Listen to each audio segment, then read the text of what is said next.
আসসালামু আলাইকুম দর্শক, দেশ এবং দেশের বাইরে যে যেখান থেকে আমাদের এই ভিডিওটা দেখছেন, হাবিবুর রহমান মৎস্য প্রকল্পের পক্ষ থেকে সবাইকেই শুভেচ্ছা এবং অভিনন্দন জানাচ্ছি। দর্শক, কথা বলছি আমি মাহমুদ রাজীব, এবং আমাদের মাছ চাষের যে প্রকল্প এটার স্থান হচ্ছে ফরিদপুর জেলার ভাঙ্গা থানায়। দর্শক, এখন শীতের সিজন চলতেছে। দেশের বিভিন্ন প্রান্তে চাষি ভাইদের সাথে কথা বলে তারা একটা বিষয় খুব প্রশ্ন করেন যে প্রাকৃতিক খাবারের বিষয়টা খুব বলেন তারা, যে ভাই এই শীতের সিজনে পুকুরের পানির কালার সবুজ রাখার বিষয় আপনারা কি করেন, বা সবুজ রাখার জন্য আপনারা কোন পদক্ষেপটা নেন।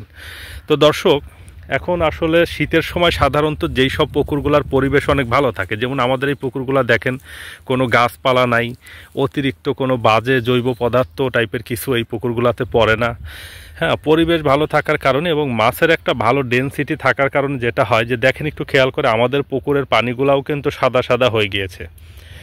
এখন অনেক চাষি ভাইরা অনেকভাবেই সাধারণত এই পানির কালার সবুজ রাখার যে বিষয়, অর্থাৎ পানিতে জুপ্লাঙ্কটন এবং ফাইটোপ্লাঙ্কটনের একটা বৃদ্ধির বিষয় যারা আসলে চিন্তা ভাবনা করেন, অনেকেই অনেকভাবে করে থাকেন। কিন্তু আমরা সাধারণত আমাদের বড় মাছের পুকুরে যারা নিয়মিত ভিডিও দেখেন, আপনারা জানেন যে আমরা কিন্তু সারটা ব্যবহার করি না।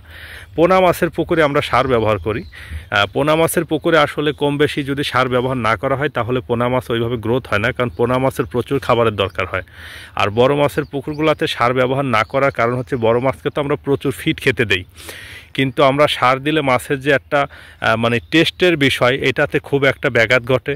মাছের যে অরিজিনাল যে স্বাদ এটা থাকে না, এবং মানব স্বাস্থ্যের জন্য সারটা আসলে ক্ষতিকর, এই রাসায়নিক সারটা ক্ষতিকর। এই জন্যই এই বিষয়টা মাথায় রেখে আমরা পুকুরে রাসায়নিক সার ব্যবহার করি না। সারের পরিবর্তে আমরা প্রোবায়োটিকটা ব্যবহার করি, ভালো কোম্পানির প্রোবায়োটিক ব্যবহার করি। তো দর্শক, আজকে এই বিষয়টা আমি আপনাদেরকে দেখানোর জন্য ভিডিওতে আসছি, যে শীতের দিনেও না, শুধু গরমের দিনেও আমরা বড় মাছের পুকুরের পানির কালার সবুজ রাখার জন্য কি কাজটা করি এবং কোন দ্রবণগুলো আমরা ব্যবহার করি, সেটা আজকে ভিডিওতে আপনাদেরকে দেখাবো। এখানে দেখতে পাচ্ছেন সিমেন্টের চারি, বেশ বড় সাইজের চারি। এইগুলার একটার ভিতর অনেক ধরে। এখন যার যেরকম দরকার সে সেরকম আকারের পাত্র বা চারিতে করে বা ড্রামে করে ভিজাইতে পারেন। এই পুকুরের জন্য 3টা চারি এবং এই পুকুরের জন্য 3টা চারি। এটা আমার প্রায় 2.5-3 একরের মতো পুকুর। এই পুকুরের জন্য আমরা 3 চারি দেই। তো এইখানে দেখেন আমরা সিমেন্টের চারিতে কিছু জিনিস ভিজাইছি। কার সামনে একটু নড়া দেন তো, হালকা একটু নাড়া দেন, তাহলে বোঝা যাবে। হ্যাঁ দেখেন, এই দেখতে পাচ্ছেন এইগুলা দেখেন দর্শক।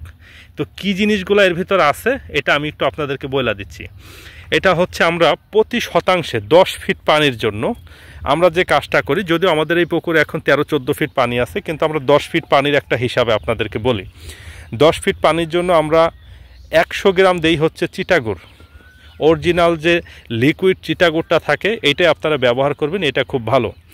এবং 100 গ্রাম চিটাগুড়, সেটার সাথে আমরা দেই হচ্ছে 400 গ্রাম খৈল, সরিষার যে খৈলটা এটা দেই 400 গ্রাম। 100 গ্রাম দেই আটা, 100 গ্রাম দেই ভুট্টার গুঁড়া, এবং 250 গ্রাম দেই হচ্ছে আমরা রাইস যে পালিশ আছে সেটা, যেটাকে অনেকে ডিওআরবি নামে চিনে থাকবেন, তো সেইটা দেব। তো এইগুলো আমরা যে কাজটা করি, যে প্রথমে আমরা চিটাগুড়টা চারিতে বা ড্রামে সুন্দরভাবে গুলিয়ে নেই, না হলে চিটাগুড়টা ওইরকম আস্তে আস্তেই থেকে যায়, এরকম জমাট বেঁধে থাকে, সহজে ছুটতে চায় না। তো এই জন্য চিটাগুড়টা আগে আপনারা সুন্দরভাবে গুলিয়ে নেবেন। চিটাগুড়টা গুলিয়ে নেওয়ার পরে ওর ভিতরে প্রতি শতাংশ হিসাব করে, যদি এখন আপনার 100% পুকুর হয় তাহলে আপনি ওই হিসাব করে দিবেন। আবার যদি আপনার 200% পুকুর হয় আপনি ওই হিসাব করে দিবেন। আবার যদি আপনি মনে করেন যে আপনার 50% পুকুর, ওই হিসাব করে দিবেন। আমি আনুমানিক 1% হিসাব আপনাকে বলে দিচ্ছি। তো আপনারা যে কাজটা করবেন, চিটাগুড়টা গুলিয়ে নেওয়ার পর ওইটার ভিতরে 400 গ্রাম সরিষার খৈল, 100 গ্রাম আটা, 100 গ্রাম ভুট্টার গুঁড়া, 250 গ্রাম হচ্ছে রাইস পালিশ বা ডিওআরবি, এইগুলো আপনারা ওইটার ভিতর ভিজাবেন। ভিজায় হাত দিয়ে নেড়ে চেড়ে একদম সুন্দরভাবে গুলিয়ে এইভাবে ভিজিয়ে রাখবেন 3 দিন। হ্যাঁ, 3 দিন এইভাবে ভিজিয়ে রেখে তৃতীয় দিন যে কাজটা করবেন, সুন্দরভাবে নাড়তে, যেমন এটার বয়স আজকে আমাদের 2 দিন চলতেছে, একদম লিকুইড করে ফেলবেন। ঘুরতে যখন জুসের মতো হয়ে যাবে তখন একদম সারা পুকুরে ছিটাই দেবেন। সারা পুকুরে নৌকা দিয়ে মাঝে চারো সাইডে সব জায়গাতে এরকম সুন্দরভাবে ছিটাই দেবেন নৌকা দিয়ে। ছিটাই দেওয়ার পরে যে কাজটা করবেন, যে একটানা শুধু হররা টানতে থাকবেন। ধরেন আজকে দিলেন, দেওয়ার আগে একটা হররা টেনে নিলেন, বা তার আগের দিন হররা টেনেছেন, টানলেও হয় না টানলেও সমস্যা নেই, তবে হররা টেনে নিলে দিলে ভালো হয় আর কি। হ্যাঁ, তো আপনি হররা এইগুলা দিয়ে দিলেন, দিয়ে দেওয়ার পরের দিন থেকে শুধু হররা টানবেন এবং তার 1 দিন বা 2 দিন পরে একটা প্রোবায়োটিকের ডোজ করে দেন, ভালো কোনো কোম্পানির একটা প্রোবায়োটিকের ডোজ করে দেন, দেখবেন যে ইনশাআল্লাহ পানির কালার সুন্দর হয়ে যাবে। শীতের দিনে যদিও খুব বেশি পানির কালার নাও আসে, তারপরও এখান থেকে গ্লাসে করে, কাঁচের গ্লাসে করে পানি উঠিয়ে দেখবেন, বা রাতের বেলা পানির কাছে গিয়ে লাইট ধরে দেখবেন যে আসলে পোকার উপস্থিতি, জুপ্লাঙ্কটনের উপস্থিতি কিন্তু বেশ ভালো পরিমাণে হয়। আমরা সাধারণত এইভাবে করি। আর আমরা পোনার পুকুরে এইটার সাথে আবার কিছু সার দিই, কিন্তু বড় মাছের পুকুরে এইখানে আর সার দেবো না। পোনার পুকুরে হলে ধরেন এটা কি করতাম, যদি এটা ছোট পোনা মাছের পুকুর হতো তাহলে এর সাথে আমরা 50 গ্রাম ইউরিয়া সার দিতাম, 250 গ্রামের মতো আমরা ধরেন টিএসপি সারটা দিতাম। কিন্তু যেহেতু এটা আমাদের বড় মাছের পুকুর, এই পুকুরে আমরা কোনো সারই দেব না। আমরা বড় মাছের পুকুরে সাধারণত একবার শুধু যখন পুকুর প্রস্তুত করি তখন শুধু একবার আমরা সারটা ব্যবহার করি, তাছাড়া আর কখনোই করা হয় না আমাদের। হ্যাঁ, এইভাবেই আমরা আসলে কাজগুলোকে করি।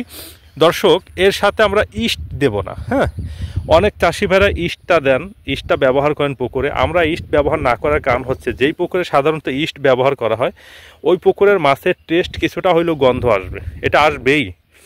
কারণ ইস্টের কাজ হচ্ছে পচিয়ে তোলানো। হ্যাঁ, খুব দ্রুত আসলে পচিয়ে ফেলানো। তবে ইস্ট দিলে কিন্তু প্রাকৃতিক খাবার বেশি হয়। যারা অত কোয়ালিটি নিয়ে ভাবেন না তারা সাধারণত ইস্টটা ব্যবহার করেন, কিন্তু আমরা করি না। আমরা না করার কারণটা তো আমি আপনাদেরকে বললামই, যে আমরা ইস্ট ব্যবহার করব না, কারণ হচ্ছে আমরা মানুষের জন্য কাজ করি, মানুষ এই মাছগুলা খেয়ে আমাদের জন্য দোয়া করবে, এটা হচ্ছে আমাদের একটা টেন্ডেন্সি, চিন্তা ভাবনা বলতে পারেন। তো ইস্ট দিলে আবার কিছু সমস্যাও আছে। পুকুরের তলাটা আস্তে আস্তে আসলে নষ্ট হয়ে যায়। পুকুরের তলায় যে কাদা থাকে, এই কাদা অনেক গন্ধযুক্ত হয়ে যায়। এটা আসলে পরীক্ষিত সত্য। আমি যেটা বলি এগুলো সব পরীক্ষিত সত্যই বলি, কারণ আমি নিজে যেইগুলো নিয়ে রিসার্চ করি, নিজে যেই বিষয়গুলো নিয়ে আসলে প্র্যাকটিক্যালি এক্সপিরিয়েন্স গ্যাদার করি, সেইগুলোই আমি আমার ইউটিউব চ্যানেলে, ফেসবুকে শেয়ার করি। আদারওয়াইজ আমি কারো কাছ থেকে শুনে কোনো কিছু কখনোই শেয়ার করতে পছন্দ করি না। তো যাই হোক দর্শক, এইভাবে যদি আপনারা করতে পারেন এবং প্রোবায়োটিকের ডোজ করার পরেও যদি আসলে 2-3 দিন একটানা হররা টানেন, তাহলে দেখবেন যে পানিতে খুব ভালো একটা কালার চলে আসবে। তবে পরিমিত পরিমাণে করতে হবে। পানির গভীরতা কম হলেই ডোজটা আসলে কম দিবেন। পানির গভীরতা যদি 4 ফিট 5 ফিট হয় আর এরকম বেশি পরিমাণে দেন, তাহলে কিন্তু গ্যাস হয়ে মাছ মারা যাওয়ার একটা সমস্যা হতে পারে। এই জন্য এটা খুব হিসাব নিকাশের একটা বিষয়। এক্সপার্ট কারোর সাথে পরামর্শ করে, খুব বুঝে শুনে, চিন্তা ভাবনা করে পরবর্তীতে আপনাকে ব্যবহার করতে হবে। দর্শক, অনেক চাষি ভাই বলেন যে আপনি কোন কোম্পানির প্রোবায়োটিক ব্যবহার করেন। দেখেন, আমি যদি ভালো প্রোবায়োটিকের বিষয় আপনাদেরকে বলতে যাই তাহলে কোম্পানির বিজ্ঞাপন দেওয়া হয়ে যাবে, আর কোনো কোম্পানির বিজ্ঞাপন দেওয়ার তো আমার কোনো দরকার নাই। আমি এখন বর্তমানে ব্যবহার করতেছি এলানকো কোম্পানির বায়োফ্যাব অ্যাকোয়া। এই প্রোবায়োটিকটা আমাদের এখানে বেশ ভালো কাজ করে। আমাদের আসলে আমার দেখা একটা অভিজ্ঞতা বলি, যে জলবায়ু, মাটি, পানি ভেদে আসলে এক এক অঞ্চলে এক এক রকমের আবহাওয়া এবং এক এক রকমের কার্যক্ষমতা থাকে ওষুধপত্রের। হ্যাঁ, এই বিষয়টা মাথায় রেখে আপনারা ভালো যে কোনো একটা কোম্পানির, অথেন্টিক কোনো একটা ভালো কোম্পানির আপনারা প্রোবায়োটিকটা ইনশাল্লাহ ব্যবহার করেন, খুব ভালো কাজ হবে। তো দর্শক, যারা ফেসবুক থেকে আমাদের ভিডিওটা দেখতেছেন, আমাদের ফেসবুক পেজটাকে আপনারা ফলো করে আমাদের সাথেই থাকবেন, এবং ইউটিউব থেকে যারা আমাদের ভিডিওটা দেখছেন, আমাদের ইউটিউব চ্যানেলটাকে সাবস্ক্রাইব করে আমাদের সাথেই থাকবেন। হাবিবুর রহমান মৎস্য প্রকল্প নামক আমাদের এই ফেসবুক পেজ এবং ইউটিউব চ্যানেলে আপনারা মাছ চাষ বিষয়ক নানান ধরনের তথ্য এবং পরামর্শ ইনশাল্লাহ যতদিন আমি বেঁচে আছি ইনশাল্লাহ আপনারা পাবেন। যাই হোক দর্শক, সবাই ভালো থাকবেন, সুস্থ থাকবেন। এবং এইটার সাথে অনেকেই আরও অনেক কিছু ব্যবহার করে, অত বেশি কিছু ব্যবহার করার দরকার হয় না, এরকম করলেই খুব ভালো সুন্দর কালার চলে আসে।